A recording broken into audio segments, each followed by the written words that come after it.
Everyone, আজকে আবারও ice cream স্টিক্সের একটা ক্রাফট নিয়ে তোমাদের কাছে হাজির হলাম। অনেকদিন থেকেই ভাবছিলাম আমার তুলিগুলো রাখার জন্য একটা হোল্ডার বানাবো, কিন্তু কি দিয়ে বানাবো সেটাই বুঝে উঠতে পারছিলাম না।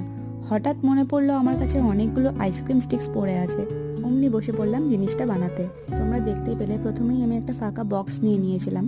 আমাদের প্রত্যেকের বাড়িতেই এরকম ফাঁকা পার্সেলের বক্স থাকেই, যেগুলো আমরা ফেলে দিই, বাট এই ফেলে দেওয়া জিনিস দিয়ে অনেক সুন্দর ক্রাফট বানানো যেতে পারে। পুরো বক্সটাকে আমি প্রথমে আইসক্রিম স্টিক দিয়ে কভার করে নিলাম। তারপর দেখো এরকম শেপে আমি 2 রকম সাইজে কিছু আইসক্রিম স্টিক্স কেটে নিয়েছি। এগুলো দিয়ে আমি কিছু ফুল বানিয়ে নিচ্ছি। ছোট থেকে আর্ট অ্যান্ড ক্রাফটের প্রতি না আমার একটা অদ্ভুত ভালো লাগা আছে, তাই যখনই সুযোগ পাই তখনই বসে পড়ি কিছু না কিছু বানাতে। পুরো ব্যাপারটা আমার কেমন যেন সাদামাটা লাগছিল, তাই প্রতিটা ফুলের মধ্যেখানে আমি একটা করে থার্মোকল বল অ্যাড করলাম, আর ওপরে এবং নিচে এইভাবে রিবন অ্যাটাচ করে দিলাম। তারপরেও কেমন যেন ফাঁকা ফাঁকা লাগছিল, তাই রেড মার্কার দিয়ে আমি ফুলগুলোতে আরেকটু ডিটেলিং করে দিলাম।